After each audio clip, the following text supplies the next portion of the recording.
হাজারাত উলামায়ে কেরাম, উপস্থিত আমার প্রিয়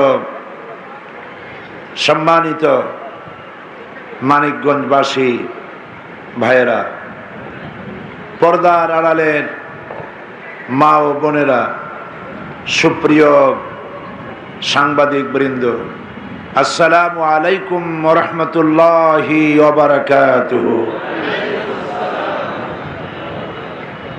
আমরা আল্লাহ রাব্বুল আলামিন তার দরবারে লাখো কোটি শুকর আদায় করি যে মহান আল্লাহ তাবারক ওয়া তাআলা মানিকগঞ্জের এই ময়দানে আল্লাহ পাকের কথা শোনার জন্য আমাদেরকে উপস্থিত হওয়ার তৌফিক এনায়েত করলেন।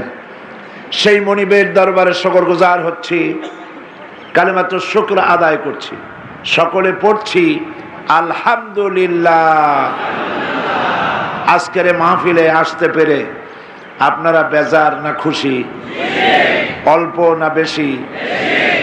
আলহামদুলিল্লাহ সেরকম বলেন নাই। আপনারা ফুটবল খেলা দেখেছেন। ফুটবল খেলার হাকিকত হচ্ছে লাথির কম্পিটিশন। প্রচন্ড একটি পদাঘাত খেয়ে বলটি যখন গোলে প্রবেশ করে, দর্শকবৃন্দ তখন গোল বলে লম্বা একটা আওয়াজ করে। সেই আওয়াজে অনেক সওয়াব হয়, কোনো কিতাবে লেখা আছে। কিন্তু আলহামদুলিল্লাহ পড়লে নবী করিম সাল্লাল্লাহু আলাইহি ওয়াসাল্লাম বলেছেন তামলাউল মিজান, কিয়ামতের শেখানো ভাষা এবং নবী করিম সাল্লাল্লাহু আলাইহি ওয়াসাল্লামের শেখানো ভাষা দিয়ে আল্লাহ পাকের প্রশংসা করলাম, বলি আলহামদুলিল্লাহ। তিনি দয়া করে আজকে এ মাহফিলের উপরে আকাশে ছাতা ধরেছেন। বৈশাখ মাসে রোদ হয় স্বাভাবিক ছিল, ঝড় হওয়া স্বাভাবিক ছিল, কিন্তু আল্লাহ পাক কত দয়া, যেমন আকাশে মেঘ দিলেন তেমন ঠান্ডা বাতাস প্রবাহিত করলেন। মনে হলো যেন আমরা জান্নাতের টুকরায় বসে আছি। আলহামদুলিল্লাহ, মাবুদের মেহেরবানি। যারা এই প্রোগ্রামের আয়োজন করেছেন নিশ্চয়ই তাদের মধ্যে ইখলাস ছিল, তাদের মধ্যে তাকওয়া কাজ করেছে, ইখলাস কাজ করেছে, আল্লাহর মোহব্বত কাজ করেছে। আল্লাহ দয়া করে ব্যবস্থা করেছেন। সবটাই তার ইচ্ছা। ঝড় দিতে পারেন, বৃষ্টি দিতে পারেন, রোদ দিতে পারেন। কে মান অভিমান করলো তা দেখার দরকার আল্লাহর নাই। ফাআলুল লিমা ইউরিদ, যা খুশি তাই তিনি করতে পারেন। সুবহানাল্লাহ। প্রশংসা করি ওই আল্লাহ পাকের, যিনি আজকের এই মাহফিলের পরিবেশ তৈরি করেছেন। 1 অক্টোবরের যে নির্বাচন হলো, নির্বাচনের রেজাল্টটা এরকম না হইয়া যদি ভিন্ন রকম হতো, এইখানে এই মাহফিল হওয়া সম্ভব হতো? টুপি মাথায় দিয়ে মুসলমানদের চলাফেরা করা সম্ভব হতো? দাড়ি মুখে নিয়ে চলা সম্ভব হতো? সম্ভব হতো না। কাজে সেই আল্লাহ পাকের প্রশংসা করি যিনি মুসলমানদের বিজয় দান করেছেন। আলহামদুলিল্লাহ বলি। প্রিয় ভাই সব, এ মাহফিলের নাম রাখা হয়েছে ইসলামী মহাসম্মেলন। ইসলামের ব্যাপারেই কথা বলবো ইনশাআল্লাহ, বেমাশিয়াতিল্লাহ তাআলা, বেফদলিল্লাহ। ইসলাম আল্লাহ রাব্বুল আলামিনের একটি বিশেষ নিয়ামত বিশ্ববাসীর জন্য। আল্লাহ পাক কোরআন শরীফে বলেছেন ইন্নাদ দীনা ইনদাল্লাহিল ইসলাম, আমার কাছে মনোনীত একমাত্র জীবন ব্যবস্থা হলো সেটা, যেটার নাম হলো ইসলাম। সেই ইসলামকে আল্লাহ পাক আমাদের জন্য, বিশ্ববাসীর জন্য মনোনীত করেছেন। এবং এই ইসলামের আইন ও কানুন কিভাবে মানব সেজন্য একখানা গাইড বুক আল্লাহ দিয়েছেন, তার নাম আল কোরআন। নাম কি?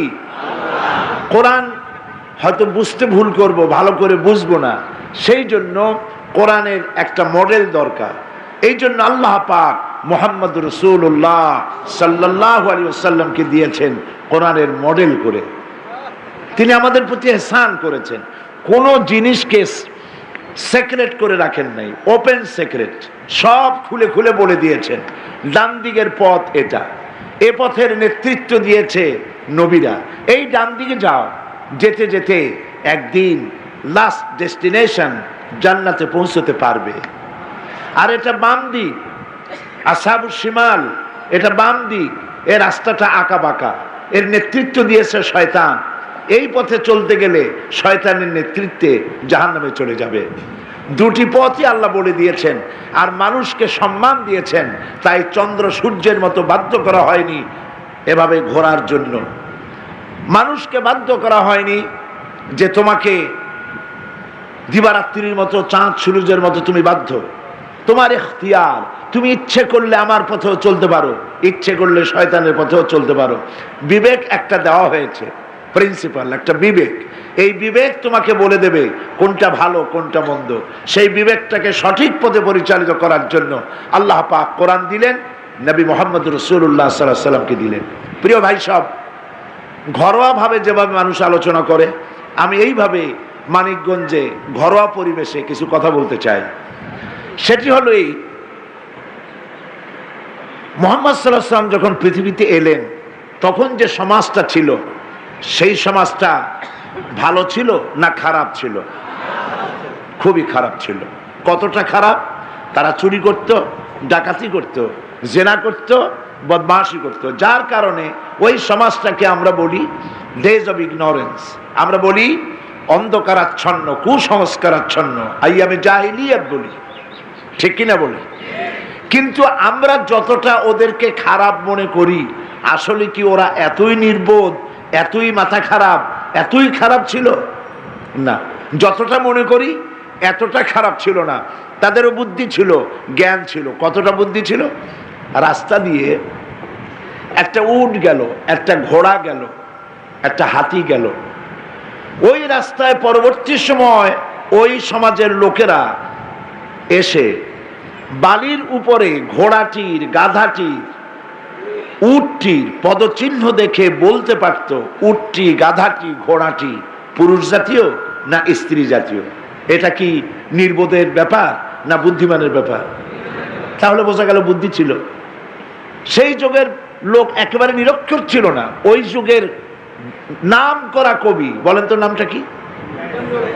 ইমরুল কায়েস, যার নাম, যে যার লেখা কবিতা এখনো মাদ্রাসা শিক্ষার, উচ্চ শিক্ষা পড়ানো হয় এবং ইউনিভার্সিটি শিক্ষার, উচ্চ শিক্ষায় সেখানেও পড়ানো হয়। তাহলে বোঝা গেল একেবারে পাগল ছাগল ছিল না, ঠিক কিনা বলে? এবার দেখেন, পুরুষ তো ভালো, মেয়ে লোকের বুদ্ধি কি পরিমাণ ছিল তার একটা দৃষ্টান্ত আপনাদেরকে শোনানো দরকার।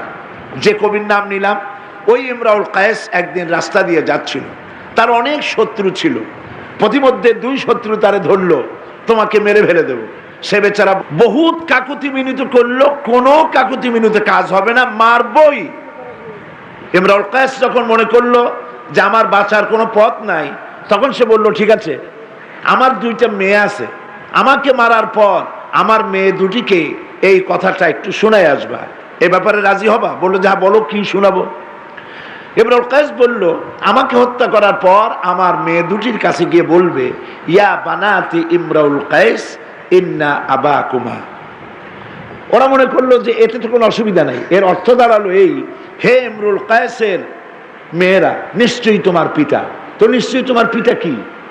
রুটি খায় না ভাত খায়, ঘুমায় না কই যায় না আসে, কোনো খবর তো নাই, জুমলা আছে, খবর নাই। বললো, হ্যাঁ এটা আমি বলবো, এটা বলতে তো আমাদের কোনো অসুবিধা নাই, বলবো।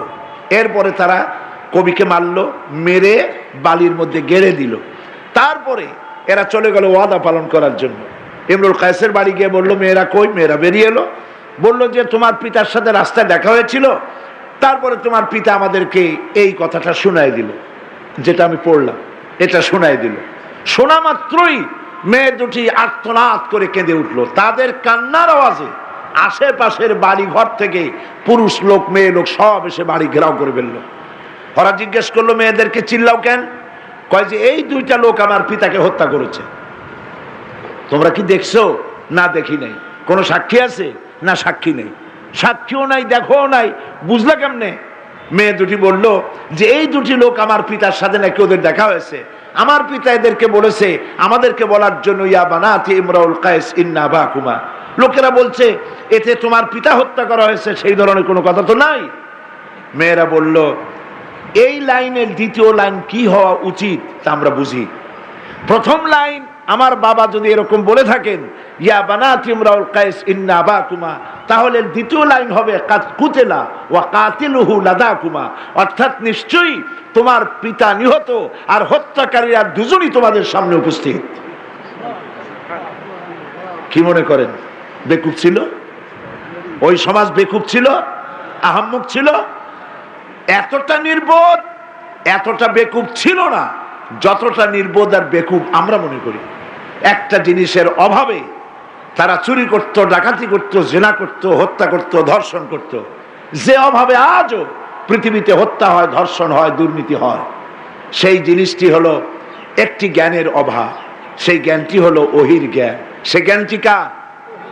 ওহির জ্ঞান কার? সবাই বলেন আল্লাহ রাব্বুল আলামিন নবী করিম সাল্লাল্লাহু আলাইহি সাল্লামকে তার নিজের পক্ষ থেকে জ্ঞান দান করলেন। কোরআনে কারিমে আল্লাহ পাক বলতেছেন মা ইয়ানতিকু আনিল হাওয়া ইন হুয়া ইল্লা ওয়াহয়ুহা। আমার নবী নফসকে, প্রবৃত্তিকে অনুসরণ করে কোনো কথা বলেন না। কোরআনের নামে আমার নবী যা বলেন সেটা হলো ওহী। আমি যা বলতে বলি আমার নবী তাই বলেন।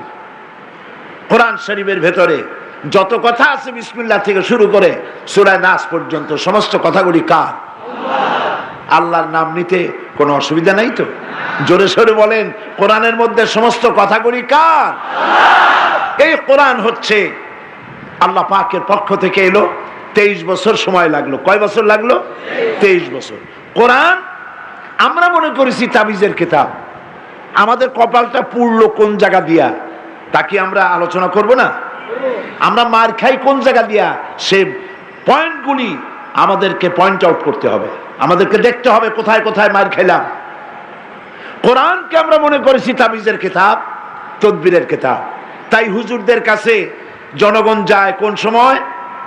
গরু হারায় গেছে, বউর সোনার চেন হারায় গেছে, ছেলে অমুক মেয়েরে ভালোবাসে, সেই মেয়েটারে বিয়ে করাইতে হবে, সেজন্য তাবিজ চাই। তাহলে বোঝা গেল কোরআন নাজিল হয়েছে চোর ধরার জন্য, কোরআন নাজিল হয়েছে চাউল পড়ার জন্য, কোরআন নাজিল হয়েছে পেটের অসুখ সারার জন্য। আপনারা কি তাই মনে করেন? ভাই সাহেব, চাউল পড়ে যদি চোর ধরা যাইতো, বিশ্বাস করেন পৃথিবীতে মুসলিম দেশগুলিতে পুলিশের চাকরি থাকতো না। সমস্ত থানায় মৌলানা সাহেবদের চাকরি হতো, আর বলে দেওয়া হতো মৌলানা সাহেবরা আপনারা এখানে বসে থাকেন, খালি চাউল পড়বেন আর চোর ধরবেন। বিশ্বাস করুন কোরআন শরীফ চোর ধরতে আসে নাই, চুরি বন্ধ করে দেওয়ার জন্য আসছে। ভালো করে শোনেন, কোরআন শরীফ ডাকাত ধরতে আসে নাই, ডাকাতি বন্ধ করে দেওয়ার জন্য এসেছে। কোরআন শরীফ খুনিকে ধরতে আসে নাই, অবৈধ রক্তপাত চিরকালের জন্য বন্ধ করে দেওয়ার জন্য এসেছে কোরআন। কোরআন সন্ত্রাসী আর স্বৈরাচারকে ধরতে আসে নাই, কোরআন এসেছে স্বৈরাচার আর সন্ত্রাসীর কালো হাতকে চিরকালের জন্য স্তব্ধ করে দিতে কোরআন এসেছে। কোরআন এক সংবিধানের নাম। কোরআন কি বলেন? সংবিধান। জোরে বলেন কোরআন কি? কার সংবিধান? আল্লাহর সংবিধান। কাদের জন্য? মুসলমানদের জন্য না। আপনারা যদি বলেন কোরআন আমাদের কিতাব, মুসলমানদের কিতাব, ভুল করবেন। কোরআনের শুরুতেই আল্লাহ পাক বলেছেন হুদাল লিন্নাস। এই মানিকগঞ্জে হিন্দু আছে না? আমি সমস্ত হিন্দু ভাইদেরকে, অমুসলিম ভাইদেরকে ইসলামের এই মহাসম্মেলনে আসার জন্য স্বাগতম জানাচ্ছি। ইসলাম শুধু আমাদের নয়, যেমন আল্লাহ শুধু মুসলমানদের জন্য নয়। কোরআন শরীফে আল্লাহ এরকম বলেছেন আলহামদুলিল্লাহ রব্বিল মুসলিমিন, আলহামদুলিল্লাহ রব্বিল আউলিয়া ওয়াল মুত্তাকিন, আলহামদুলিল্লাহ রব্বিল মুরসালিন। আছে এরকম? কি আছে বলেন? আলহামদুলিল্লাহি রব্বিল আলামিন। তিনি মুসলমানের রব, পিঁপড়ারও রব, ইহুদিরও রব, নাসারেরও রব, হিন্দুরও রব, খ্রিস্টানের রব।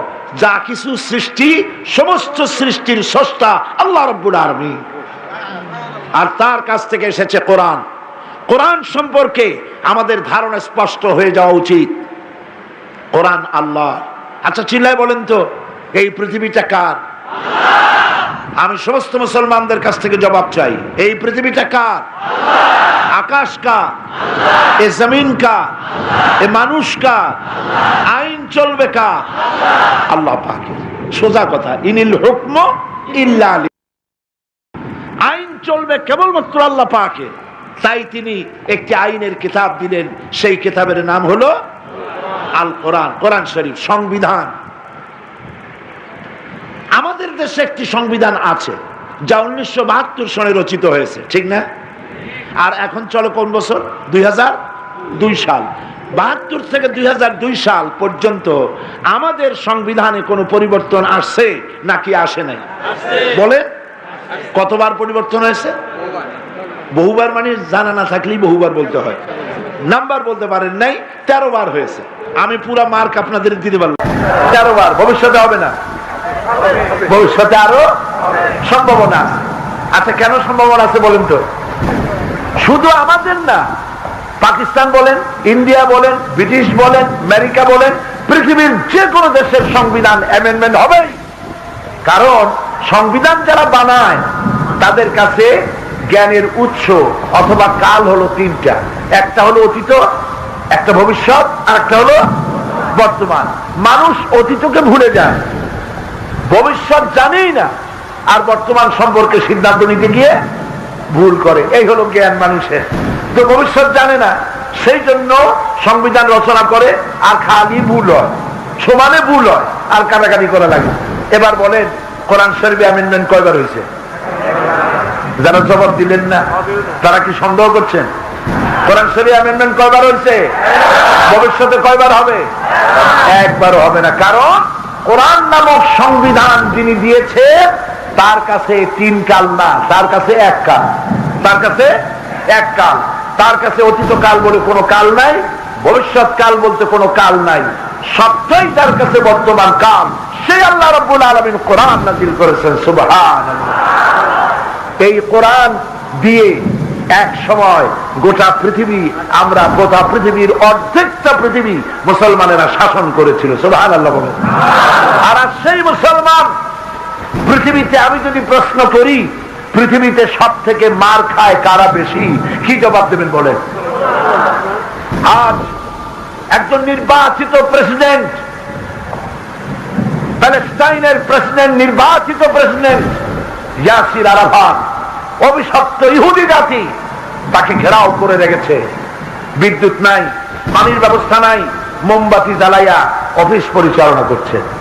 মুসলমানেরা মাল খেতে খেতে শেষ হয়ে যাচ্ছে। ভারতের কাফের সরকার তার সেনাবাহিনী, তার পুলিশ বাহিনীর ছত্র ছায়ায় গুজরাটের রাজধানী আহমেদাবাদে শত শত মুসলমান পোড়াইয়া, আগুন দিয়া পোড়ায় মেরে ফেলল। হাজার হাজার মুসলমান বাড়িঘর সহায় সম্পত্তি শেষ করে দিল। Bosnia, Chechnya, Algeria, Dagestan, Philippines, Kashmir, সর্বত্র মার খাই আমরা। তাহলে কি বুঝবো কোরআন যাদের কাছে থাকে তারাই হতভাগ্য? এবার শুনুন আল্লাহ কি বলেন। মহান আল্লাহ রাব্বুল আলামিন বলেন, মা আনজালনা আলাইকাল কুরআনা লিতাশকা। হে নবী, কোরআন আমি আপনার প্রতি এই জন্য নাযিল করি নাই যে কোরআন আপনাকে হতভাগ্য বানায় দেবে। কোরআন এই জন্য নাযিল করেছি যাতে করে কোরআন যারা মানবে তারা তাদের সৌভাগ্য হয়ে যাবে। কোরআন যাদের কাছে থাকবে তারা দুনিয়াকে শাসন করবে, দুনিয়ায় তারা শাসিত হবে না। কোরআন এই জন্যই আসছিল। আজকে কোরআন ছেড়ে দেওয়ার কারণে, কোরআনের সাথে সম্পর্ক নষ্ট করার কারণে মুসলমানদের উপরে আল্লাহর গজব এসেছে। ঠিক কিনা বলে? সত্য কিনা বলেন? আমরা কত সর্বনাশ করেছি। একরকম তো করিনি। এক তো কোরআন পড়তে জানি না, কোরআন পড়তে বলতে কোনো শরম করে, কোরআন তেলাওয়াত করতে জানি না, কোরআন বুঝি না। বড় জোর মৌলভী সাহেব একজন রাইখা 3 বছর বসে শিখছি কি আনাকুম জানাকুম, এর থেকে বেশি কিছু জানি না। সামি আল্লাহু লিমান হামিদার অর্থ কি জানি না, সুবহান রাব্বিয়াল আযীমের অর্থ কি জানি না। এই কথাগুলি কি মিথ্যা না সত্য? এক তো কোরআনের সাথে সম্পর্ক নষ্ট করছি, আর বেশি খারাপ করেছি, যার সাথে সম্পর্কটা গভীর হওয়া উচিত ছিল তিনি কে? বলেন তিনি কে? আকাশের দিকে এক আঙ্গুল উঁচু করে দিয়ে জোরে বলেন তিনি কে? আঙ্গুল উঁচু করে রাখুন, তিনি কে? আরো জোরে বলুন, আরো জোরে বলুন। আপনামা যার সাথে সম্পর্ক গভীর অপ্রয়োজন ছিল, সে আল্লাহর সাথে সম্পর্ককে কাট করে দিয়েছি আমরা। যেসব চাওয়ার, যেসব জিনিস দেওয়ার মালিক আল্লাহ, সেই সব জিনিস মানুষের কাছে আমরা চেয়েছি। যেমন বিবাহ হয়েছে, সন্তান হয় না, 10-12 বছর বিয়ে হয়ে গেছে, সন্তান হলো না। খাজা বাবার কবরের কাছে গিয়া মুসলমানের সন্তান হয়ে বলল, ইয়া খাজা বাবা মেরে মতলব কো পুরা কর দে। আরে বাবা, খাজা বাবা তোমার মতলব পুরো করবে কেমন? খাজার যদি বাচ্চা হয়ে থাকে, সেই মতলব তো পুরো করছে আল্লাহ। কে করছে? চিল্লায় বলো।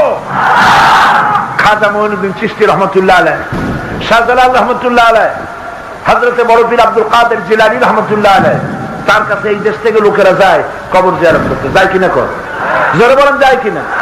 গিয়ে কি বললো? কবরের কাছে গিয়ে একটা সেজদা দিল প্রথমে, নাউজুবিল্লাহ কর। তারপরে গিয়ে বলল, খাজা বাবা বিয়ে করছি 10 বছর, সন্তান হয় না, চাকরি করি, প্রমোশন হয় না, ওষুধ খাই, রোগ সারে না, ঋণগ্রস্ত হয়েছি, ঋণ শোধ করতে পারি না, বাবা আমার এই বিপদ দূর করে দাও। বলেন নাউজুবিল্লাহ। এখন আমি আপনাদের প্রশ্ন করি, কমন সেন্সের কমন বাদ দিয়া শুধু সেন্সও যদি থাকে কারো, তাহলে চিন্তা করেন শাহজালাল রহমতুল্লাহ আলাইহির ভাষা কি? বাংলা ভাষা? উনি আরবি ভাষার লোক ছিলেন। খাজা মঈনুদ্দিন চিশতি রহমতুল্লাহ আলাইহি আরবি ভাষার লোক ছিলেন। বড় পীর আব্দুল কাদের জিলানী রহমতুল্লাহ আলাইহি আরবি ভাষার লোক ছিলেন। আর আপনি তার কবরের কাছে গিয়ে দোয়া করলেন কোন ভাষায়? ওনারা খুব বুঝছে। গেল 1 নম্বর। 2 নম্বরে শাহজালাল রহমতুল্লাহ আলাইহি, মঈনুদ্দিন চিশতি রহমতুল্লাহ আলাইহি, বড় পীর আব্দুল কাদের জিলানী রহমতুল্লাহ আলাইহি কবরের মধ্যে যে এখন আছেন, তার গ্যারান্টি আপনার কাছে কি আছে? থাকলে তিনি ঘুমিয়ে আছেন না জেগে আছেন, তা আপনি কি করে জানেন? বিশ্বাস করুন, কোন মরাপীর, কোন চিন্তাপীর মানুষের কোন উপকার ক্ষতি করতে পারে না, পারে না, পারে না। উপকার করার মালিক খায়রিহি ওয়া শাররিহি মিনাল্লাহ তাআলা। ভালো আর মন্দ কে করতে পারে? চিল্লায় কর, চিল্লায় বলুন। এই ঈমানকে সাফ করুন, তাহলে নামাজ পড়ার কোন দাম নাই, মুসলমান দাবি করার কোন দাম নাই। আপনি একজন পীর সাহেবের কবর দেবেন, আর সেই কবরের মাটি যায় সবাই সবাই খাবেন আর সেজদা দিবেন, আপনি কাফের, আপনি মুসলমান নন। আপনার মতো মুসলমানের আল্লাহ কোনো দরকার নাই। মনে থাকবে, মুসলমানদের সাথে মাজারের কোনো সম্পর্ক নাই। মুসলমানদের সাথে সম্পর্ক হবে মসজিদে। কিসের সাথে সম্পর্ক হবে? মসজিদের। মাজার একটা পীর সাহেব মরছে, মাজারে গম্বুজ বানাইতে হবে। আরে বাবা, গম্বুজ বানাও, তোমার পীর বড় না সাহাবীরা বড়? জোরে চিল্লায় বলেন। জান্নাতুল বাকিতে গিয়ে দেখে আসেন কত সাহাবীর মাজার। সুবহানাল্লাহ কবেন না? কেরা কেরা শুয়ে আছে? হযরত আয়েশা রাদিয়াল্লাহু তাআলা আনহা শুয়ে আছেন জান্নাতুল বাকিতে। হযরতে রাইসুল মুফাসসিরিন ইবনে মাসউদ রাদিয়াল্লাহু তাআলা আনহু, হযরতে ওসমান বিন আফফান, হযরত আবু সাঈদ খুদরি, হযরতে এই ধরনের অন্তত 10,000 সাহাবী শুয়ে আছেন জান্নাতুল বাকিতে। চাদর নাই, আগরবাতি নাই, মোমবাতি নাই। রাসূলুল্লাহ বলেছেন কিয়ামতের মাঠে হাজার হাজার আহলে বাকি পূর্ণিমা চাঁদের মতো চেহারা নিয়ে কিয়ামতে উঠবে, আর বিনা হিসাবে আল্লাহ জান্নাতে যাবে। তোমরা কেন গম্বুজ বানাও মাজারে? এগুলি বাদ দিতে হবে। আর জিয়ারতের উদ্দেশ্য করে 3 জায়গা ছাড়া যাওয়া যাবে না। সার হাদিস রাসূলুল্লাহ, মসজিদে হারাম মক্কা আল মুকাররমা, মসজিদে আকসা জেরুজালেম, মসজিদুর রাসূল মদিনা আল মুনাওয়ারা। এই 3 জায়গা ছাড়া জিয়ারতের উদ্দেশ্য করে কোন কবরস্থানে যাওয়া যাবে না। হারাম, রাসূলুল্লাহ হারাম করেছেন। টাকা দিবেন না, পয়সা দিবেন না। কেন টাকা দিবেন কবরে? আমি জিজ্ঞেস করি, পয়সা কার দরকার? জীবিত মানুষের দরকার না বড় মানুষের দরকার? একটু বুদ্ধি খাটায় জবাব দেন, কার দরকার? উনি তো মারা গেছেন, আপনি ওনাকে টাকা দেন কেন? ওনার কবরের উপরে চাদর পরান কেন? যেই দেশের নারীরা ইজ্জত থাকার কাপড় পায় না, যে দেশের এতিম বাচ্চারা শীতের দিনে ছেঁড়া গেঞ্জি কপালে হয় না, সেই দেশে মাজারের উপরে চাদর কেন দিবে মুসলমান? সেই দেশে মাজারে গম্বুজ কেন বানাবে মুসলমান? একটা মাজারের গম্বুজ দিয়ে যে টাকা খরচ হয়, সেই টাকা দিয়ে গরিবের 10টা বাড়ি বানায় দেওয়া যায়। কথা বুঝে আছে? সম্রাট শাহজাহান ভুল করেছে, আমরা ভুল করব না। সম্রাট শাহজাহান তার স্ত্রীর প্রেমে পড়ে 20 বছর বসে 22,000 শ্রমিক লাগায়া 20 কোটি টাকা খরচ করে তাজমহল নির্মাণ করেছেন স্ত্রীর প্রেমে পড়ে। আল্লাহর কাছে তার দামটা কি? আপনার গ্রামের একটি এতিম বাচ্চা শীতের দিনে আগুন দিয়া শীত নিবারণ করছে, এরকম একটা এতিম বাচ্চাকে ছোট্ট একটা ছেঁড়া জামফার অথবা একটা চকলেট হাতে দিলে পরে এতিম বাচ্চার মুখে যে হাসি ফুটবে, 20 কোটি টাকা খরচ করার তাজমহলের চাইতে এতিম বাচ্চার মুখের হাসির দাম আল্লাহর কাছে অনেক বেশি। সেটাই করুন, এটাই ইসলাম। আর ওইটা বিদআত। মসজিদ বড় করুন, মাজারে গম্বুজের প্রয়োজন নয়। চাদর দিবেন না, আগরবাতি দিবেন না, মোমবাতি দিবেন না, একটা পয়সা মাজারে দিবেন না। রাজি আছেন? দুই হাত উঁচু করে দেখান, দুই হাত উঁচু করে দেখান। আলহামদুলিল্লাহ, হাত নামান। আল্লাহ কবুল করুন, জোরে বলেন আমিন। দেখুন, কিয়ামতের দিন আল্লাহ পাক বলেন শিরক, এটা হচ্ছে একটি শিরক, একটা টাইম বোম। শিরক হচ্ছে কি? Time bomb. টাইম বোম যেভাবে ধ্বংস করে দেয় বাড়ি ঘর, এইভাবে করে শিরক আপনার আমলকে বরবাদ করবে। আল্লাহ রাব্বুল আলামিন বলেন, ওয়াকাদিমনা ইলা মা আমিলু মিন আমালিন ফাজআলনাহু হাবাআম মানসুরা। কিয়ামতের দিন আমি যখন মানুষের আমল নামার দিকে মনোযোগী হব, আর ওই আমল নামার ভিতরে যদি শিরক মিশ্রিত আমল নামা দেখতে পাই, তাহলে তার সমস্ত আমলগুলি ধুলি কণার মতো সব আমি উড়ায় দেব। সুবহানাল্লাহ বলুন।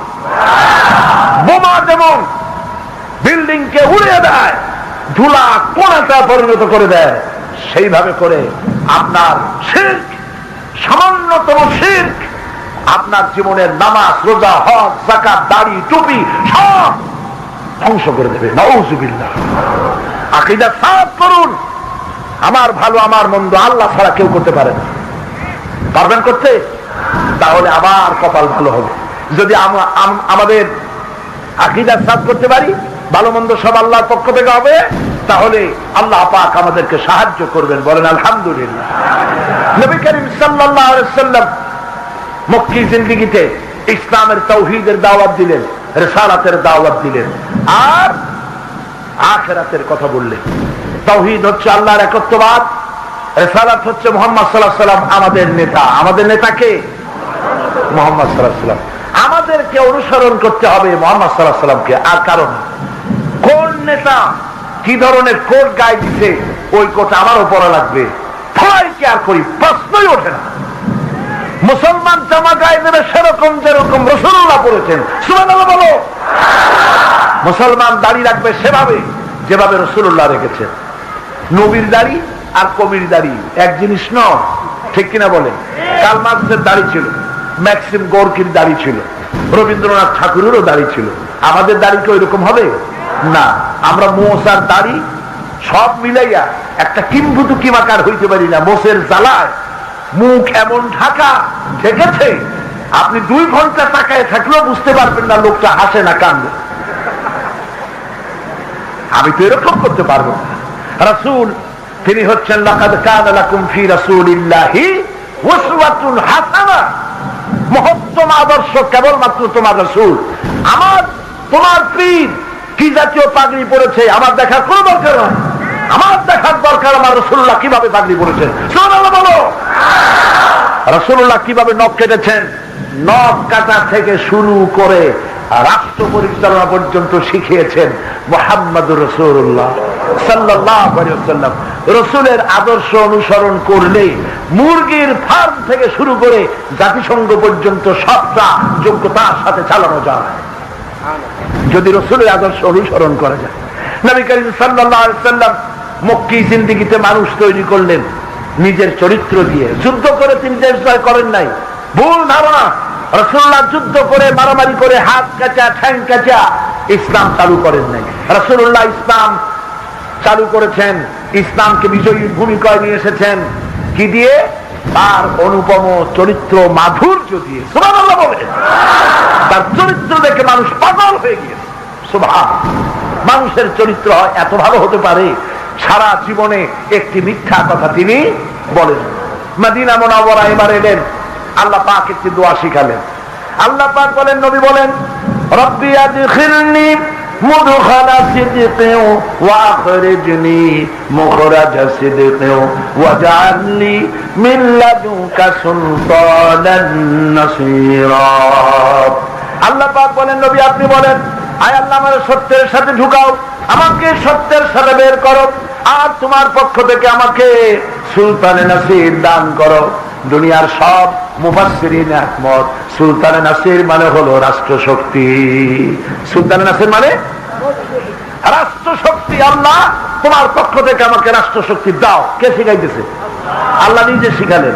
মদিনায় রাসূলুল্লাহ গেলেন, এবার তিনি রাষ্ট্রপতি। এবার তিনি কি বলেন সবাই?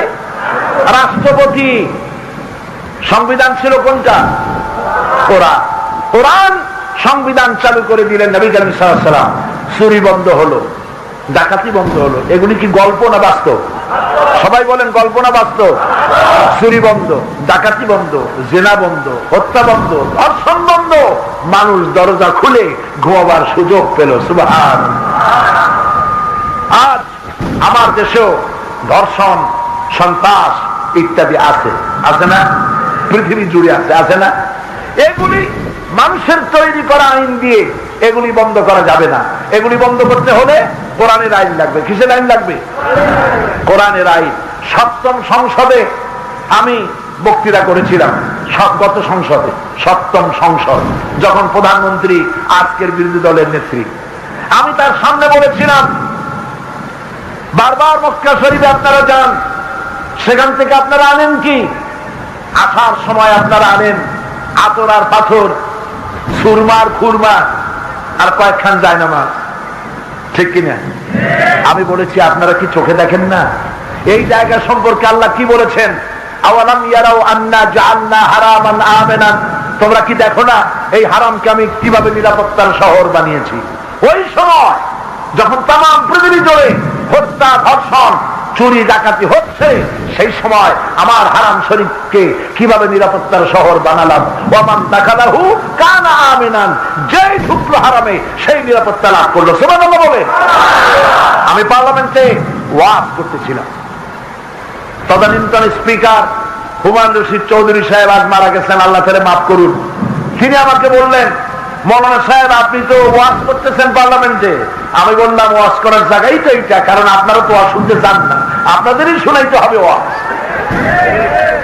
বললাম, আরাফাতের ময়দান থেকে সন্ধ্যার সময় লোকেরা ফিরে আসে মুজদালিফা, লক্ষ লক্ষ পুরুষ আর লক্ষ লক্ষ নারী। লক্ষ্য করেন, তাদের আরো চাইতে সুন্দরী নারী, লাখ লাখ, লক্ষ লক্ষ পুরুষ। সেখানে ঘর নাই, এরকম একটা শামিয়ানা নাই, বেড়া নাই, তাবু নাই, উন্মুক্ত আকাশের নিচে খোলা ময়দান। এই ময়দানে লক্ষ লক্ষ নারী আর পুরুষ পাশাপাশি, কাছাকাছি শুয়ে থাকে, হেঁটে বেড়ায়, জিকির আজকার করে, নামাজ পড়ে। সারাটা রাত ১,৫০০ বছরের ইতিহাসে কেউ কি বলতে পারবে মুজদালিফা থেকে ৫টা নারী হাইজ্যাক হয়ে গেছে? বলতে পারবে? একটা নারী ধর্ষিতা হয়েছে বলতে পারবে? পারবে না। কারণ ওইখানে আইন চলে কার? চিল্লায় বলেন, আল্লাহর আইন চলতেছে। আল্লাহর আইনটা কি? আল্লাহর আইন হচ্ছে, ধর্ষণ যে করেছে তার ধরে নিয়ে আসো। যদি প্রমাণিত হয় ধর্ষণ করেছে, প্রমাণিত হলো, ওকে রাস্তার মাঝখানে আনো, চতুর্দিকে হাজার হাজার দর্শক দাঁড়ায় যাও, হাতে পাথর, পাথর মারো। এ ধর্ষক মানুষ নয়, এটা জানোয়ার। এটা কি? এই জানোয়ারকে মারো, পাথর ছড়ো, পাথর মেরে এই পশুটির গায়ের গোশত, চামড়া, হাড্ডি, রক্ত বাতাসের সাথে উড়ায় দাও। এই দৃশ্য যারা চোখে দেখবে, 1 বছরের মধ্যে ধর্ষণ এই শব্দটি মনে আসবে। যদি ভুল ক্রমে ধর্ষণ শব্দটি মনে আসে, জায়গায় দাঁড়াইয়া 14 জগ পানি খাবে ধর্ষণে। বিচারটা কার? আল্লাহ পাকের। আজ আমাদের দেশেও ধর্ষণ হচ্ছে। এই ধর্ষণ এবং সন্ত্রাস বর্তমান সরকার উত্তরাধিকার সূত্রে পেয়েছে, কিন্তু বর্তমানের পত্র পত্রিকা দেখলে মনে হয় যেন এই দেশে ধর্ষণ কোনোদিন ছিল না, দুর্নীতি কোনোদিন ছিল না, সন্ত্রাসও কোনোদিন ছিল না। এই সরকার আসার পরের থেকে শুরু হয়েছে, ঠিক কিনা বলে? এগুলি হচ্ছে দালালি। এই দালালি কম করা ভালো। এই সন্ত্রাসের জন্ম দিয়ে গেছে বিগত 5 বছরে, এই ধর্ষণের জন্ম দিয়ে গেছে তারাই। 3 বছরের শিশু কন্যা থেকে শুরু করে 70 বছরের বৃদ্ধা নারী পর্যন্ত রেহাই পায় নাই, ঠিক কিনা বলো? এই তো জাহাঙ্গীরনগর বিশ্ববিদ্যালয় সাক্ষী হয়ে দাঁড়ায় থাকবে বছরের পর বছর, যেখানে একটি পশু ওদের সোনার ছেলে 100 বার চেনা করে ধর্ষণের সেঞ্চুরি করে তারপরে তারা ককটেল পার্টি করছে, মিষ্টি বিতরণ করেছে, করে নাই? আজকে শিহাবের মৃত্যু নিয়ে যারা, তোমরা শিহাবের মৃত্যু নিশ্চয়ই আমাদের মনে নাড়া দিয়েছে এবং এর বিচার হবে, কিন্তু তোমরাও মনে রাখো তোমাদের সময় আপন 2 ভাইকে হত্যা করে মাছ যেমন ভাগ দেয়, এক একটা মানুষকে 12 টুকরা করে ভাগ করে রাস্তার উপরে রেখা দেওয়া হয়েছিল, ঠিক কিনা বলো? কাজী আজকে তারা বলে তাদেরকে নাকি ষড়যন্ত্র করে হারানো হয়েছে, বলে আমাদেরকে, আমরা কি হারতাম, আমাদের ষড়যন্ত্র করে হারানো হয়েছে। আরে বাবা জিরা, আপনাদের ষড়যন্ত্র করে হারানো হয় নাই। জিজ্ঞাসা করা হয় কে হারাইছে আপনাদের, কয় আমাদেরকে হারাইছে তত্ত্বাবধায়ক সরকার, আমাদের হারাইছে নির্বাচন কমিশন, আমাদের হারাইছে বিডিআর, হারাইছে পুলিশ, হারাইছে আর্মি। তারপরে বেচারা একেবারে সাদাসিধা মানুষ প্রেসিডেন্ট শাহাবুদ্দিন সাহেব কয় যে প্রেসিডেন্টও ওই ষড়যন্ত্রের চালের পাখা দিয়া সমানে বাতাস করছে, এরকম করে। আয়নায় চেহারা দেখুন, মিথ্যে কথা না বলে, আত্মপ্রতারণা না করে আয়নায় চেহারা দেখুন, হাসছেন কেন? হেরেছেন তো এই কারণে বিগত 5 বছর আপনারা এই দেশের মুসলমানদের উপরে জুলুম করেছেন। আপনাদের কলিজার টুকরা ছিল, কলিজার টুকরা মাথার মণি ছিল এদেশের নাস্তিক, মোরতাদ জাতীয় বুদ্ধিজীবী, এগুলি ছিল আপনাদের মাথার মণি। ওই কবি আপনাদের কলিজার টুকরা ছিল, যেই কবি বলেছে ফজরের আজান যখন শুনি মনে হয় বেশ্যা তার খরিদ্দার ডাকতেছে। এগুলো কি বানায় বলতেছে না? সত্য কথা। সেই কবিরে তদানীন্তন প্রধানমন্ত্রী পুরস্কৃত করছে না? পুরস্কৃত করছে না? আমি আমার আলোচনায় বলেছি, কবি ফজরের আজানে তুমি বেশ্যার আওয়াজ শোনো, স্বাভাবিক, কারণ যৌবন কাটছে তাদের সাথে, বুড়ো বয়স পর্যন্ত তাদের কথা বলবা কেমনে? তোমার মৌত হবে ওদের মধ্যেই। তুমিও কবি, আর কাজী নজরুল ইসলামও কবি। কাজী নজরুল ইসলাম বললেন, মসজিদের পাশে আমার কবর দিও ভাই, যেন সকাল সন্ধে মুয়াজ্জিনের আযান শুনতে পাই। কাজী নজরুলের দোয়া কবুল হয়েছে না? কবুল হয়েছে না? কবর হয়েছে। আমার জাতীয় কবি কাজী নজরুলের জুতার শোনানো তুমি নাও। এইসব নাস্তিকরা ছিল তোমাদের মাথার মুকুট, আর আলেমরা ছিল দুশ্মন। দাড়িওয়ালা, টুপিওয়ালা, লম্বা জামাওয়ালা আলেম দেখলেই বলেন, এরকম করছে কিনা? বলেছে কিনা? আলেম সহ্যই করতে পারেনি, খেপা কুকুরের মতো আলেম দেখলেই এদের গা জ্বলে উঠত। আর তাই আলেমদের উপর অত্যাচার করেছে, 300 মাদ্রাসা বন্ধ করেছে, আলেমদেরকে নির্যাতন করেছে, যত বোমা ঘটনা করেছে সমস্ত বোমা ঘটনার জন্য আলেমদেরকে দায়ী করা হয়েছে, ঠিক কিনা বলো? এই যে গতকাল রমনা বটমূলে 21 নাকি জানি 1 বৈশাখ উদযাপন হলো, বোমা ফুটছে। বোমা না ফোটা তোমাদের আমলে ফুটে গেছে। ফুটাইছে কারা? রমনা বটমূলে বোমা ফোটার সাথে সাথে আধা ঘন্টার মধ্যে কালো ব্যানার নিয়ে নেমে গেল সেই সময়কার বুদ্ধিজীবীরা। ব্যানার বানাইতে একেবারে কম করে 1 ঘন্টা তো লাগে, ওরা তো শুকানো লাগে। তাহলে ব্যানার নিশ্চয়ই বানানো ছিল, বানানো ছিল। মসজিদের ইমামে তার পায়ের তলায় ইলেকট্রিক তার ঢুকাইয়া ইলেকট্রিক শক দিয়ে তাকে পিটানো হয়েছে মিথ্যা কথা স্বীকার করাবার জন্য যে বোমা আমি বানাইছি। কাজী আসল লোকটা পালায় গেছে, ওই ৭৬ কেজি থেকে শুরু করে ৭৬ কেজির বোমা, উদিসির বোমা, পল্টনের বোমা, নারায়ণগঞ্জের বোমা, রমনা বটমূলের বোমা, সকল বোমার নায়ক পালায় গেছে। আবার হাসান ইমাম যেখানে বোমা ফোটে সেখানে ওই বেচারে ধরতে পারলে সব বোমার রহস্য উদ্ঘাটিত হয়ে যেত। তোমরা আলেমদেরকে দায়ী করেছ, থামো, তোমরা আলেমদেরকে দায়ী করেছে সমস্ত বোমার ব্যাপারে। এ কথাগুলি বানাই বলছি না সত্য বলছি? ঠিক কিনা বলে? আলেমদের উপরে তোমরা নির্যাতন করেছো। শাইখুল হাদিস একজন বৃদ্ধ মানুষ 60 বছর বুখারী শরীফ পড়াইছে। কয় বছর? 60 বছর। হাজার হাজার আলেমদের ওস্তাদ এই বুড়া মানুষটার খুলে রাখাই বানাইছে। আল্লাহ দেখেন এইসব? বলেন দেখেন নাই? আল্লাহ দেখছেন? 60,000 কি কয় 60 বছর বুখারী শরীফ পড়াইলো যে তারে বানাইছে খুনের আসামি। আমি তো বলি শয়তানও বিশ্বাস করবে না এই শুনলে। শয়তানও সিসি করে চলে গেছে যে এই দেশে থাকবো না। বাংলাদেশ পানির দেশ, কুয়ায় পানি, নালায় পানি, পুকুরে পানি, সব জায়গায় পানি, পানির অভাব নাই, ঠিক কিনা বলে? সেই পানির দেশে শাইখুল হাদিসকে জেলের মধ্যে দিয়ে 1 মাসের মধ্যে উযু এবং গোসলের পানি সরবরাহ করা হয় নাই। এরপরে বলো তোমাদেরকে ষড়যন্ত্র করে আনানো হয়েছে। বাইতুল মুকাররমে মুসল্লিদের রক্ত দিয়ে বাইতুল মুকাররম লাল করেছিল কারা? ইহুদিদের মতো মসজিদের চতুর্দিকে বাইতুল মুকাররমের 144 ধারা জারি করেছিল কারা করেছিল? শুধু কি তাই? এই যে আপনাদের মাথার উপরে টুপি, এই টুপিগুলি কার? রাসূলের টুপি। কার টুপি? রাসূলুল্লাহ টুপি। তোমরা নির্বাচনের সময় রাসূলুল্লাহ টুপিকে কুত্তার মাথায় পরাইয়া পোস্টার বানাইয়া সারা দেশে চালাইছিল, ঠিক কিনা বলো? এবার শোনো, এবার পরিষ্কার করে শোনো, তোমাদেরকে কেউ ষড়যন্ত্র করে হারায় না। তোমরা হেরেছো আল্লাহর লানাতে, হেরেছো আল্লাহর গজবে, কোনো সন্দেহ নাই। ফিরে আসো, তওবা করো, ফিরে আসো, আলেমদেরকে ভালোবাসতে শেখো। কারণ আলেমরাই দিনকে বাঁচায় রেখেছে। সব থেকে শান্তি প্রিয় হলো পৃথিবীতে, সব থেকে শান্তি প্রিয় আলেমরা, ঠিক কিনা বলেন? জোরে বলেন ঠিক কিনা?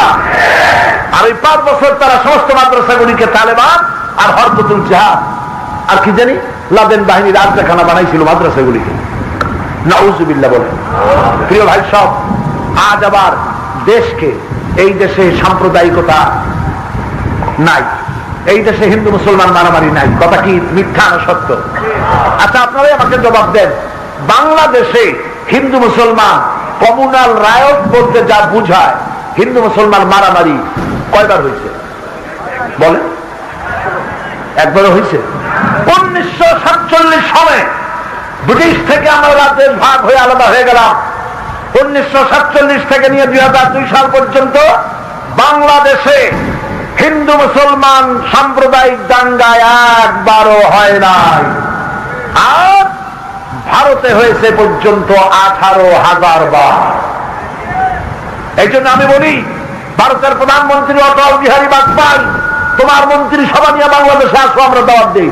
আমাদের 5 স্টার হোটেল, 3 স্টার হোটেল, এইসব হোটেলে তোমাদের মেহমানদারি করবো, জমের খাওয়ান খাওয়াবো। আমাদের দেশে আসো, আর বাংলাদেশ ঘুরে ঘুরে দেখো সাম্প্রদায়িক সম্প্রীতি কারে বলে। আমার দেশ থেকে শিক্ষা গ্রহণ করে যাও। আমার দেশে পূজার সময় হিন্দুরা মুসলমানদের দাওয়াত দেয়, ঈদের দিনে হিন্দুরা মুসলমান বাড়িতে এসে সেমাই খেয়ে যায়। কথা ঠিক কিনা বলে? আর বিরোধী দলের পক্ষ থেকে বাংলাদেশে সাম্প্রদায়িক সম্প্রীতির ধোঁয়া তুলে পৃথিবীতে তাকে বদনাম করার জন্য বিদেশি পত্র পত্রিকায় টাকা দিয়ে দেশের বিরুদ্ধে এই ধরনের বদনাম তারা ছড়াতে চায়। আল্লাহ এদের হেদায়েত করুন, জোরে বলেন আমিন। সবাই বলেন আমিন। প্রিয় ভাই সব, এই দেশে ইসলাম প্রতিষ্ঠিত হবে ইনশাআল্লাহ, বলেন ইনশাআল্লাহ।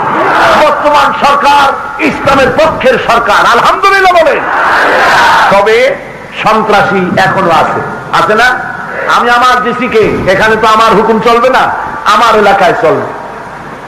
আমি আমার ডিসিকে বলেছি, আমার এসপি কে বলেছি, সন্ত্রাসী, চাঁদাবাজ, মাস্তান যদি জামাত ইসলামীর হয় আগে ওইটাকে ধরো, যদি শিবির হয় আগে সেটাকে ধরো, বিএনপি যদি হয়, ছাত্র দল যদি হয়, যুবদল যদি হয়, আওয়ামী লীগ যদি হয়, পাইকারি দরে গ্রেফতার করো। তদবির করতে যদি এমপিও আসে, এমপিকে বন্ধ পিটাও। সন্ত্রাস সন্ত্রাস সহ্য করা হবে না। এই জাতি 1 অক্টোবরে ভোট দিয়েছিল সন্ত্রাস বন্ধ করার জন্য, ঠিক কিনা বলে? আপনার কাছে কেউ চান্দা নিতে চাইলে, মাস্তানি করতে গেলে গরুর দড়ি দিয়ে বান্ধে পুলিশে হ্যান্ডওভার করবেন, নিজেরা মারবেন না। মনে রাখবে তো? মনে রাখবে? আইন হাতে নেবেন না, খুব আদর করে দড়ি দিয়ে বাঁধবেন, তারপরে যত্ন করে পুলিশের হাতে দিয়ে দেবেন। এরপরে পুলিশ উত্তম ভাবে মেহমানদারি করবে ইনশাআল্লাহ। বলেন ইনশাআল্লাহ। আমি আপনাদের খেদমতে আরজ করতে চাই, আজ বাংলাদেশে মাদ্রাসাগুলির প্রতি সরকারের, অতীতের সরকারগুলির চাইতে আল্লাহর মেহেরবানি হচ্ছে। ইবতেদায়ী মাদ্রাসাগুলি আলেমেরা শুনে খুশি হবেন, ইবতেদায়ী মাদ্রাসাগুলিকে প্রাইমারি স্কুলের মতো করে বই, খাতা, কলম, কাগজ সমস্ত ইবতেদায়ী মাদ্রাসাগুলিকে ফ্রি বিতরণ করা হবে। ফাজলকে ডিগ্রির মান দেওয়া হবে, কামেলকে মাস্টার্সের মান দেওয়া হবে, বিশেষ পরীক্ষার সুযোগ দেওয়া হবে। সমস্ত ফাজল কামেল মাদ্রাসাকে কলেজ, বিশ্ববিদ্যালয়ের সমমর্যাদা দেওয়ার জন্য আগামী বাজেটের পরে আমরা আলোচনায় বসবো ইনশাআল্লাহ। সবাই বলেন ইনশাআল্লাহ। বাংলাদেশে কোরআনের রাজ কায়েম হবে ইনশাআল্লাহ। তবে সেটা মারামারি করিয়া, ঠেঙ্গা ঠেঙ্গি করে নয়, মানুষকে বুঝাইয়া ধীরে সুস্থে, কোর্স অফ টাইম, গ্রাজুয়ালি এই দেশ ইসলামের দিকেই যাবে ইনশাআল্লাহ। ইসলাম কায়েম হলে হিন্দু, মুসলমান, খ্রিস্টান, বৌদ্ধ সব আরামে বসবাস করবে। আলহামদুলিল্লাহ বলে সবাই বলেন আলহামদুলিল্লাহ। বাংলাদেশে কোরআনের শাসন চালু হোক, তা কি আপনারা চান? কারা কারা চান? 2 হাত উঁচু করে দেখান, হাত উঁচু করে রাখেন। স্লোগান লাগবে না, স্লোগান লাগবে না, হাত উঁচু করে রাখুন, আল্লাহ দেখুক। কোন আলহামদুলিল্লাহ, জোরে বলেন আলহামদুলিল্লাহ। হাত নামান, এতগুলি হাত, এতগুলি আরজু ফেরত যাবে না। তবে আমি মনে করি মুসলমানদের মনের মধ্যে একটু ভয় ঢুকছে। সে ভয়টা কি? ভয় হলো আমেরিকা যেভাবে লাগছে পাচ্ছে মুসলমানদের, আমাদের বুঝি মারিয়ে ফেলবে। না, মারতে পারবে না, মারতে পারবে না। ওমাকারু ওয়ামাকারাল্লাহ ওয়াল্লাহু খায়রুল মাকিরিন। আসল কৌশলী হচ্ছেন আল্লাহ পাক। আসল কৌশলী কে? আল্লাহ পাক। উসামা বিন লাদেন মূল ব্যক্তি নয়। উসামা বিন লাদেনের যদি ধরতে চায় আমেরিকা, ওর ধরার জন্য কোনো অসুবিধা নেই, ধরতেই পারে, কিন্তু ধরবে না। তো উসামা বিন লাদেন মূল টার্গেট না, মূল টার্গেট হলো ইসলাম।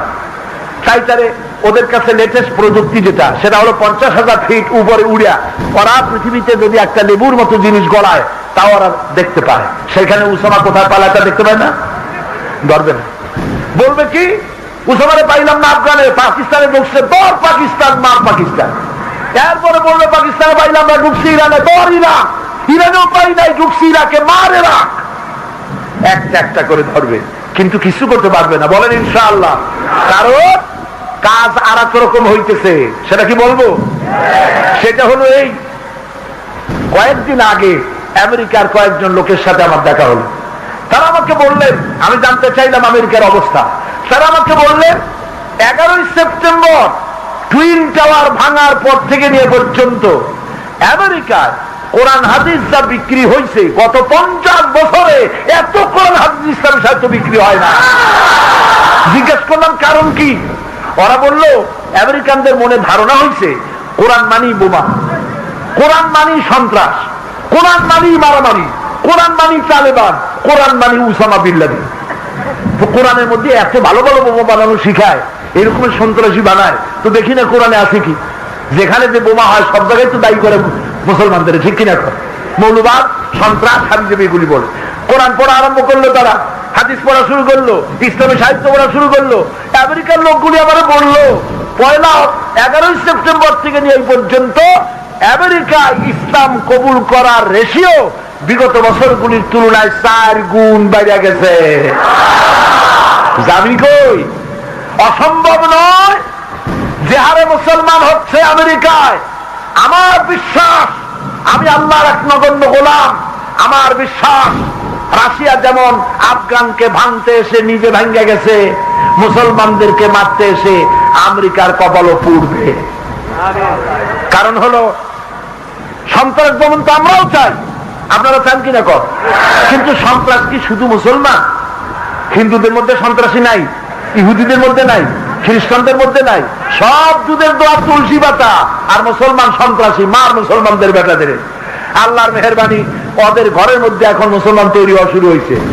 অসম্ভব নয়, সেদিন বেশি দূরে নয় যখন আমেরিকার প্রেসিডেন্ট কে হবে তা নির্ধারণ করবে আমেরিকার মুসলমানেরাই, ইনশাআল্লাহ।